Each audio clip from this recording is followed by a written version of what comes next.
Good evening, ladies and gentlemen, and welcome to our special webinar presentation for Addiction Hope in conjunction with Timberline Knolls Residential Treatment Center. I am joined by Roseann Rook, who is the clinical addiction specialist over at Timberline Knolls. And today we're going to be discussing process addictions and the holidays. So welcome, Roseann. We're so happy to have you with us tonight. Thank you for being here. Thanks. It's nice to be back. Yeah, and the holidays are right around the corner, which is crazy. Thanksgiving is coming up here pretty quickly. Um, and before we delve into our topic, I just would love if you could introduce yourself briefly and just share a little bit about your role and kind of what you do over at TK. Sure. I'm actually the clinical addiction specialist at Timberline Knolls, which is a residential treatment center for females, both adolescents and adults. We treat the addictions, eating disorders, self-harm, mood disorders. I started with them when it opened, so it's been 10 years now that I've been with them. I have been in the addictions field for 24 years. And since I've been with Timberline Knolls, I've had the actual benefit of actually working with all addictions and realizing how similar they all are. And with doing that is when I came across the importance of us addressing process addictions. So currently I am running process groups, which has given me the opportunity to work with residents with every type of addictions. So we're not going to separate eating disorders from self-harm, from mood disorders. So they're all together in this group, and in this group we address underlying issues, including trauma, anything from their history that is bringing up behaviors in the present. So in that group is exactly, since we've got such a wide variety, is where things started to come up, where I realized that what was coming up were process addictions.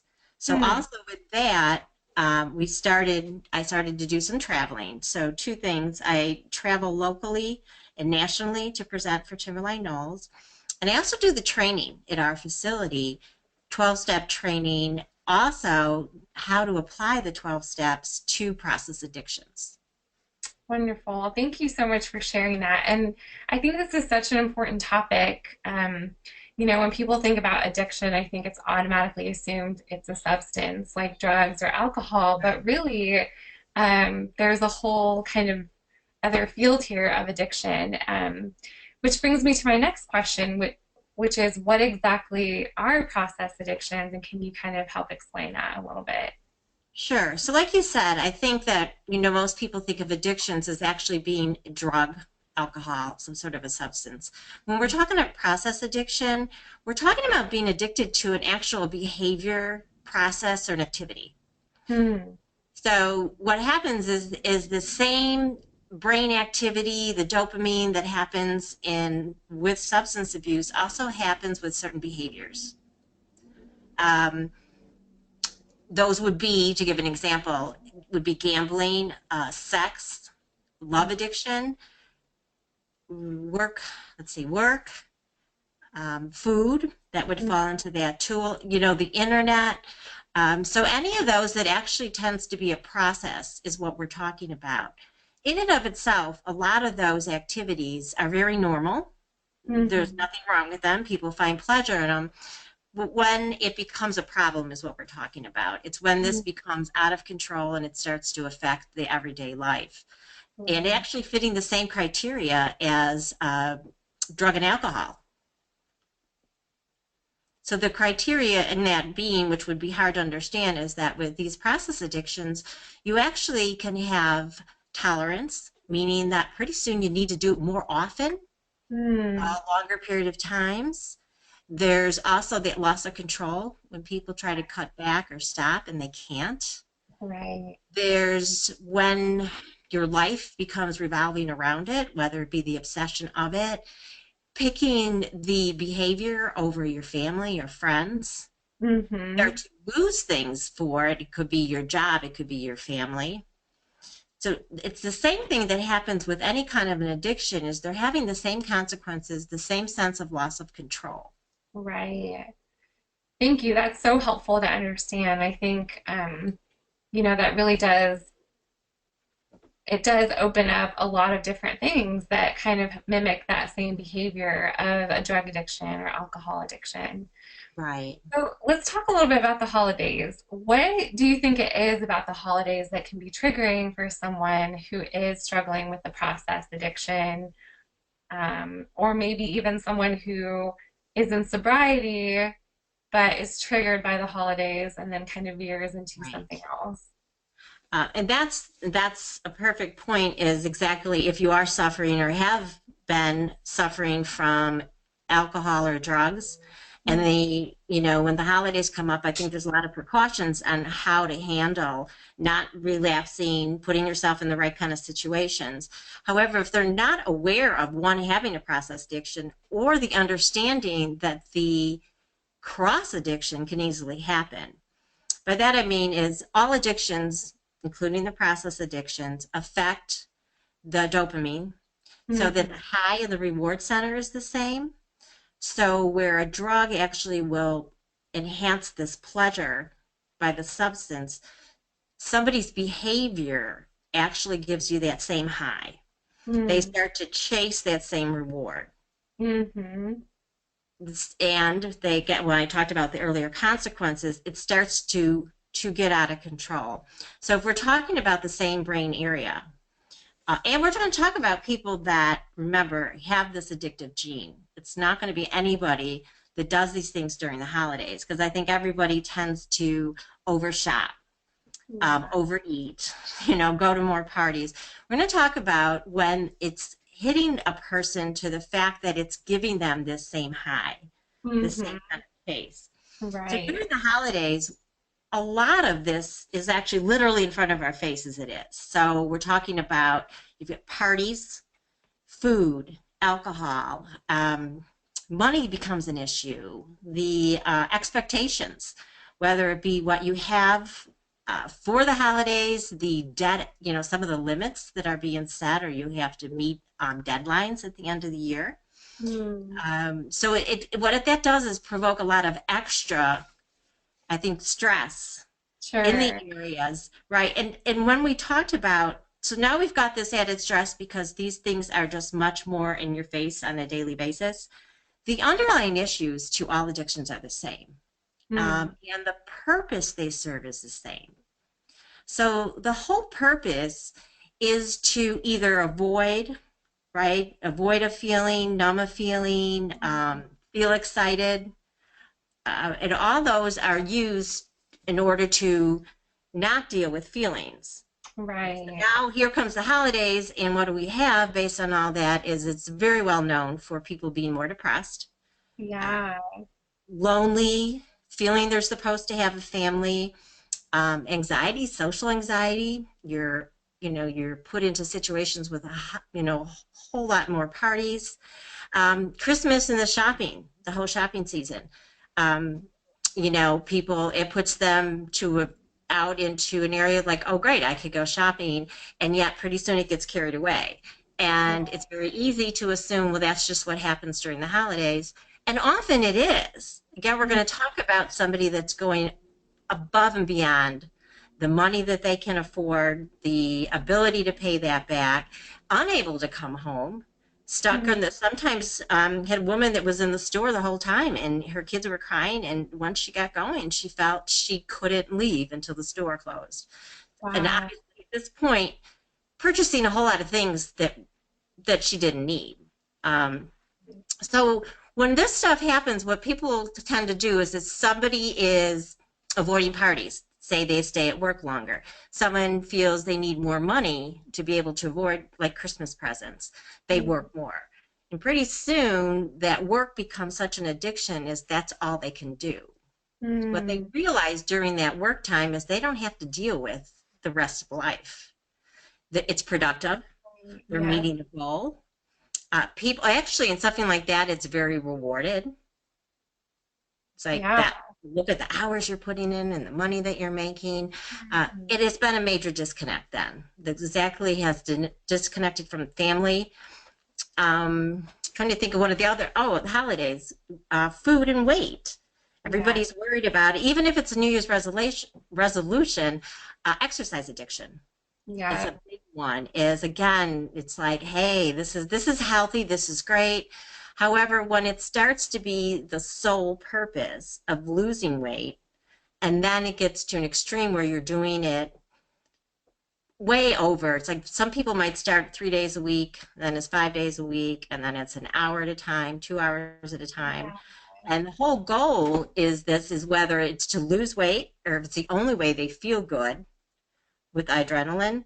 Hmm. Um, and then what happens is they continue to do so even if they're hurt, sick. I mean, that's a difference. It's great, if you're training for something, but when someone's doing it and they'll have the flu, Mm. bronchitis, hurt ankle, that there's this determination is this has been my goal and this is what I have to do and I'm going to do it at any cost. Now Hmm. that's become a problem. As a result, it starts with a New Year's resolution or some added weight. Also, the holidays when we talked about, the food and the alcohol. If somebody is in recovery and is really working on staying sober, and you're not drinking. Sometimes the way to make up for that is then they start to overeat, Yeah, that's a or good point. vice versa. If they are following a meal plan and know they have to do this, but they're so uncomfortable with it, trying to be around all this, that they'll start drinking. Yeah. Some people, we talked about, the loneliness. Sometimes people that get into gambling, it's actually a way of feeling like you're with somebody. You're Hmm. not with somebody. So there's that I'm included, yet I can be withdrawn. So Exactly. around the holidays, that picks up because they're going out, they're going somewhere where there's people, yet they can stay totally secluded. Yeah, those are all really good scenarios. And I think the holidays is even trickier because it makes it easier to justify those type of behaviors. Kind of like you were saying, it's like, well, everybody's spending money, everybody's overeating, everybody's out partying because it's the holidays, but in Right. reality, for someone who might really be addressing subconsciously those underlying issues, it's a totally different ballgame. Right, right. And some of them, the process addictions may have been something that they've identified earlier and may be working on. Hmm. And then it's going to be easier triggered. And some of them is not something they were even aware of. I mean, like something like if somebody starts gambling, something they really hadn't done in the past, they start to feel that same kind of a high and can't get enough of it. And that Sure. chase will be exactly like they were drinking. So here they'll Mhm. make it through the holidays maybe without drinking, but realize now they're getting addicted to the high of gambling. Hmm. So with that, the crossover of a lot of addictions is so Yeah. so much more pronounced during the holidays. Relationships, we talk about sex and love addiction. Again, people are lonely. This is a time you're supposed to have family and friends and you're supposed to be having fun. For sex addiction or love addiction, people will start to just hook up with people. So they have somebody. They Yes. are spending time with somebody. Right. They often, with sex addiction, feel they confuse intimacy with intensity. So Mm. if they're feeding off that high of feeling like they're involved with somebody and it's giving them a high or a sense of power, it feels so intimate and it's filling that desire that I am in a relationship or I have people that care. So it's really an illusion of it, but it's easily to get hung up into it. Again, in a season where everybody has somebody, everybody's going home to somebody. So that heightens that also. Yeah, no, that all makes sense. Thank you for explaining that. So, what do you think are some effective coping strategies for someone who is dealing with process addiction or who's just aware that, something might pop up? And I think it's good to talk about it and create that awareness first. But what do you think? Well, and I think the first thing is like with anything is being proactive. Mm, And by proactive, I think one of the things most people don't think to do is we're not just talking about the obvious triggers. You know, you've got the triggers of people, places, and things you're supposed to avoid or not do. I don't think people put enough emphasis on checking in with yourself to see where you're at with thoughts and emotions and Mm-hmm. behaviors, because those change first. So if you start to realize you're doing things like minimizing, which is easy to do, right? Rationalizing or justifying an activity, it's kind of something you have to look at. Because if you're not doing anything wrong, you really don't have to go into that big conversation, you know, in your head that it's okay to do it. So if you find yourself doing that, it's something to stop and say, wow, this is pretty much the kind of addictive behavior I better check in. Mm-hmm. Um, Also, with feelings, you know, if your depression is increasing, if you're just so anxious and you're withdrawing, these are signs that people will end up acting on a behavior. See, it's hard to understand because if they're feeling depressed or lonely or angry or anxious in the moment, they may not be thinking, I want to go use a drug, Right. go gambling. Eventually, though, because that has worked for them and solved those problems, they will eventually go back to that. So what's Mm-hmm. important is to check in just with yourself is like, where's my level of anger? Which is the depression? Am I isolating? Are my thoughts getting negative? You know, checking in that more and more negative. And with that, addressing it at that point, you know, talk to people, um, get like a reality check of it. If you're going to 12-step meetings or seeing a therapist, to make all that speakable way up front before any action of wanting to act out. Also, being aware of the fact of process addictions. Now, I'll Right. have people with like eating disorders and they've never had a drinking problem. Well, around the holidays, there's all this alcohol. And I make it clear, even if you never had a problem with alcohol, you have to be careful drinking. Because one, the addicted whole idea of more is better, a quick fix, Exactly. it also makes someone very difficult to stay on a meal plan, to keep themselves from purging. I mean, it already puts whatever at any point, it's going to lower your inhibitions. So you're going to be more apt to act on another addiction. So the importance is also being very educated and aware of understanding that any of these behaviors coming from someone that has an addiction could be really dangerous. So it's Exactly. also it's a lot of it's the education, and that's what I mean by proactive is there's even behaviors to look at. Sometimes people will start to lie even when they don't have to. Mm-hmm. um, there's just behaviors that are almost what we would call like seem to be addictive behaviors, denying and sneaking, and it's kind of checking in. It's like, wow, what's going on with me? The fact that Mm-hmm. this kind of stuff is surfacing when I'm not using or acting on a behavior, to me, is one of the biggest things that somebody could check in with themselves prior to the holiday, throughout the holidays, after the holidays.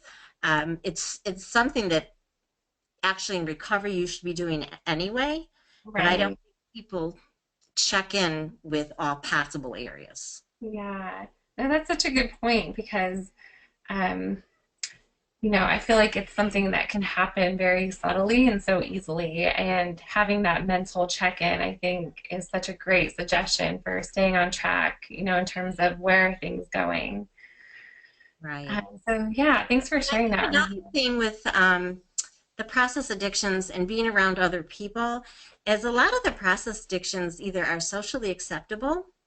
Mm-hmm. Um, so often they're called I call the invisible, Mm-hmm. Mm-hmm. because they're going pretty unnoticed because you're doing some of the pretty much normal everyday activities that people can do. It's not like you see somebody sloppy drunk, you know, or Right, somebody high. exactly. So Yeah. it's not as noticeable, and especially if it hasn't already affected every area of a Mhm. person's life. Family and friends may actually be engaging in the same activity with you, not knowing you have a problem. Yeah. It wouldn't be Yeah. uncommon, right, to go shopping, um, or to get online in the internet or the gaming. I mean, all Sure. these things that many people can do will look very innocent. Like I said, you may have someone right beside you, where if it was drinking and you had someone beside you and you were extremely drunk or getting high, or I mean, it was so obvious, or even if you were gambling and you could see the amount of money somebody was losing. but it's Exactly. just not as obvious. It's just not as obvious. That's such a good point. And I think that, the consequences are not necessarily as obvious either. Like you said, for someone who's repeatedly getting drunk and having blackouts or, ending up in the hospital, like that's pretty obvious. But, like someone who's addicted to shopping or, whatever the process addiction is, I think some of those consequences are a lot easier to hide. Sure, sure. And I think that, you think about even being on the internet, which everybody is, and no one's going to question with you on the internet or on your Mhm. phone, not looking at the fact of what's happening with the gaming. Same thing with relationships, so much easier. Look how many friends people have with Facebook. How many people, like, when did we have 2,000 friends? There's Right. simply a I sense of know. belonging. That's So such a good point. right, if, well, I have a great friend, you may not have friends that you go out with or feel close, but you've got that sense of, so you stay on Facebook, connecting with everybody, reading everything. There's a sense of belonging in that, and you become totally distracted from the real world. Exactly. And actually, that kind of brings me to my next question, which is what are some of the indicators that professional intervention is needed for a process addiction? I think the one thing is to keep a really open conversation. Often, I think we as clinicians stay focused on the presenting problem, presenting Hmm. addiction or behavior, without a lot of talk or focus on just things that they do on the outside. So even in casual conversation, to check into things that they do, things that they like, any kind of activity that they've picked up more often, something new that they seem to be doing a lot more often, um, and asking the question, with that behavior is what purpose does that serve for you? Some people it might be fun, it makes me feel good, but to eventually, if in a conversation you're realizing that it actually numbs my pain, it makes me not feel like I'm part of the world. It's the Hmm. only time I feel good. It's the only time I feel accomplished. It's Hmm. the only identity I have. So when you start to understand some of the purpose that that activity is serving, and it's an unhealthy reason, is definitely something to start to look at with Sure. that. Also, keeping very much in mind that certain activities wouldn't even be a good idea if you are already have an addiction. Like, I Hmm. think some education is to let a client or a resident know they're high risk for other addictions. Again, that's Hmm. not really discussed. So again, I think preventing is like let somebody know that you are more apt to end up getting addicted to this. This way, when things start to happen or they notice any of the signs that you've educated them on, they have at least the knowledge to step back and think that this might become a problem. Sure. Yeah, those are all really good points. And I'm just thinking too, like someone who starts to become a lot more isolated, or is missing work or, starts to like not be able to perform their normal daily Right. responsibilities. Um, Sure, and realizing, if something's happening with their jobs, or most people are going to be in total denial. They're going to make excuses. If somebody's at work and they work on a computer, no one's going to notice. But people start doing things like looking at porn, yeah. shopping site, certain things, and then they can't. What happens is that if they can't stop it, they start to get sloppy with it. Hmm. Whether they leave it on the screen or there's pop-ups coming up, someone works, will walk into the office. It's just like drugs. It gets really, you have risky, you would call it risky behavior. Um, Sure. right. So again, with that, someone just needs to understand that if you find yourself doing that, even if it seems innocent, is to understanding that this very, very well could become a problem. Sure. Yeah. Thanks for explaining that, Roseanne. Um, and I have one last question for you to kind of conclude our interview portion, but I just want to let our attendees know who are watching that if you have a question that you would like to submit to Roseanne, you can do that by typing it into the question portion of your control panel. So feel free to submit any questions that you might have. We're going to be wrapping up our interview and then transitioning into a little Q&A period. So I just wanted to let our attendees who are watching know that. Sure. So, Roseann, thank you for all this great information. My last question is just what encouragement might you offer to someone dealing with a process addiction as we approach the holiday season? I think, first of all, that this, because it's a season, because it's a holiday, because there's certain days, it doesn't have to be any different than any other day. I think there's a lot of emphasis on this is the holidays. Also thinking it's just, I'm going to relapse. How can I not relapse? I'm going to be at these parties. And there's almost like a setting yourself up, or like it'll be okay because then I'll just get back on track at the beginning of the year.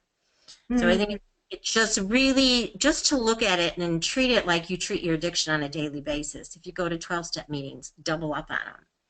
sure. Talk about it, whether it's friends or family, even about your feelings. Again, the negative thinking. If you don't share that with somebody, they're not going to know. And again, it's holidays. I don't want to be a downer. I don't share this. People start feeling suicidal. They don't want to talk about it. So they're just going to go act out in a behavior. The fact is talk, talk, talk. Make it speakable, whatever's going on, whether it's with a therapist or a friend or in your 12-step meetings.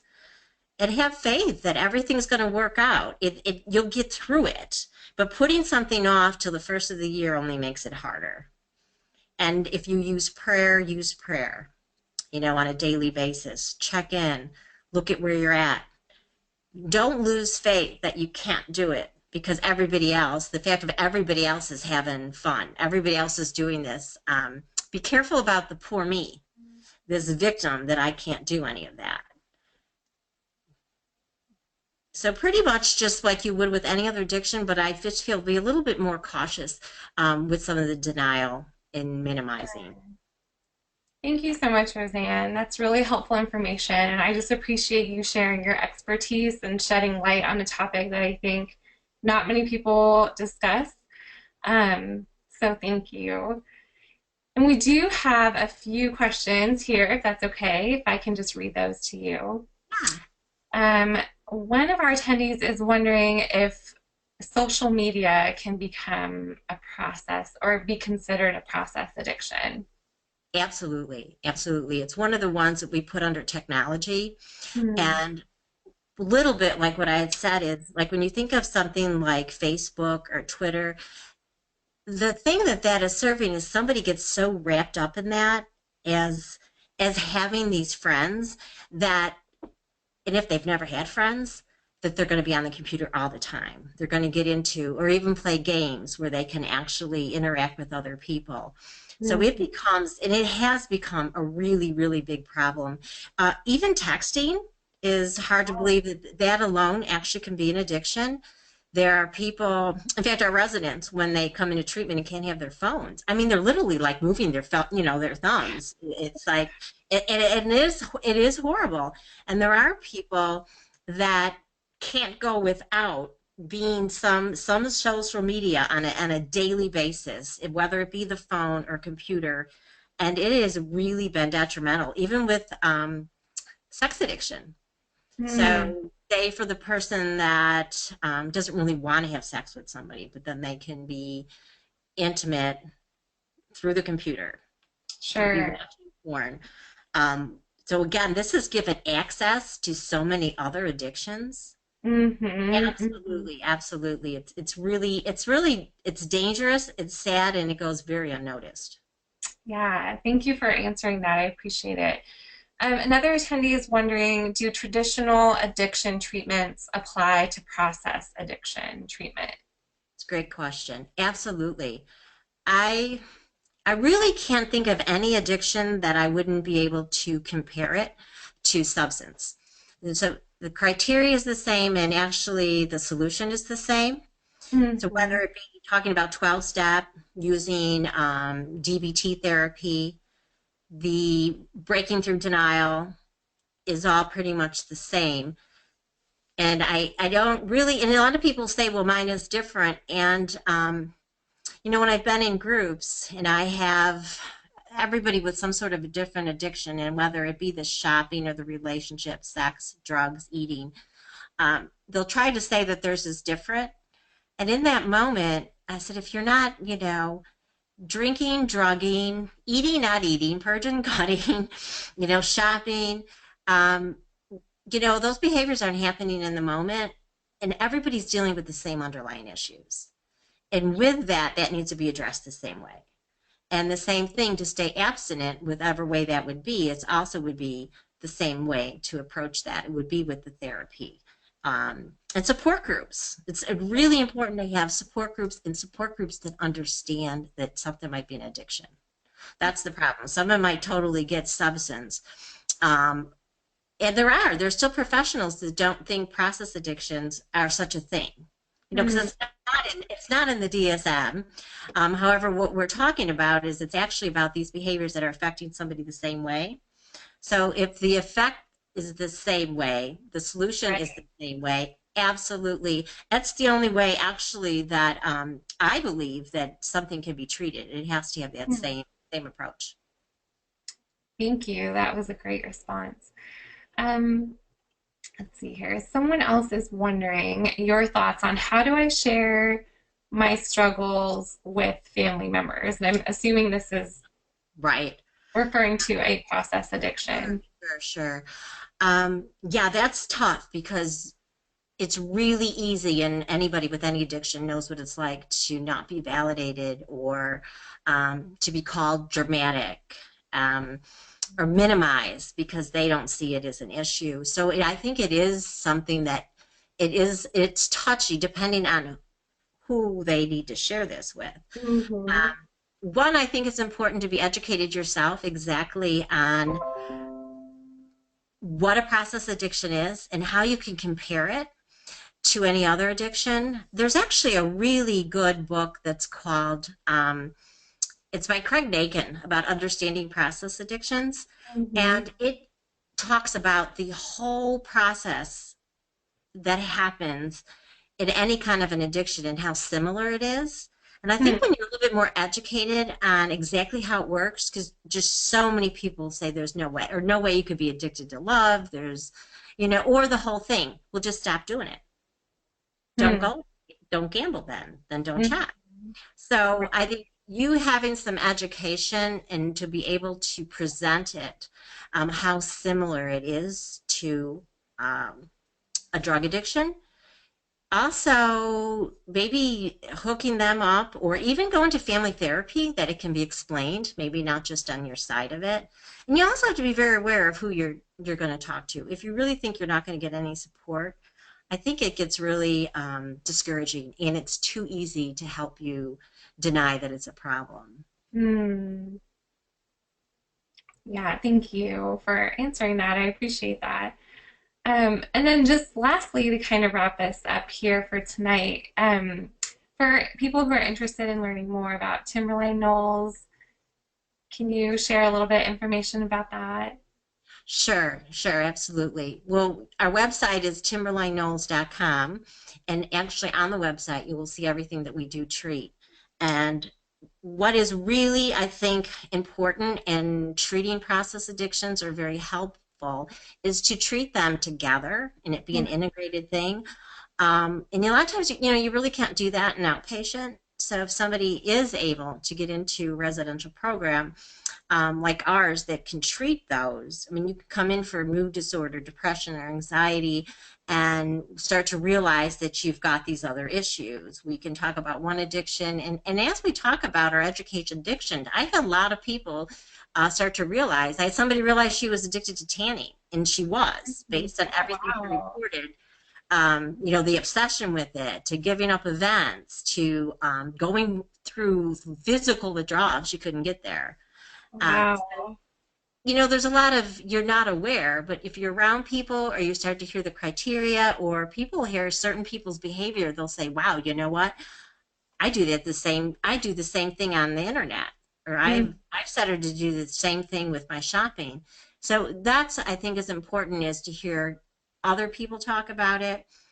When you're giving the psychoed about it, you start to realize that, wow, I never thought that.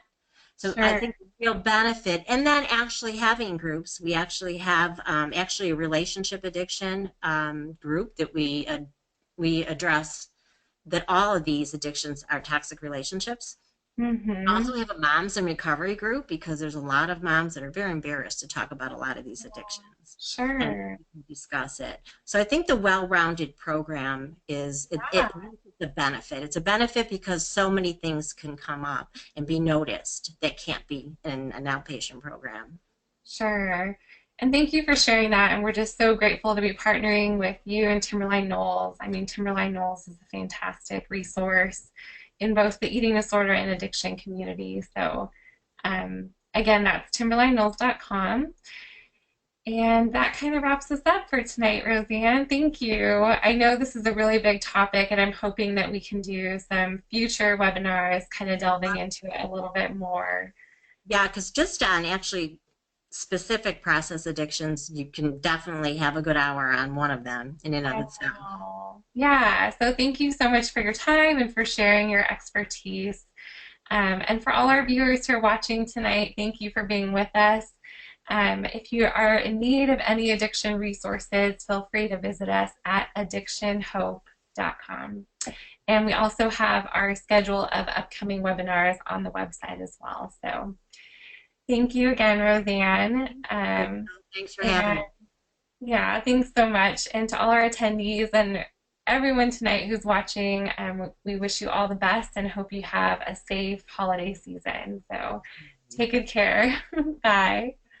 Bye bye.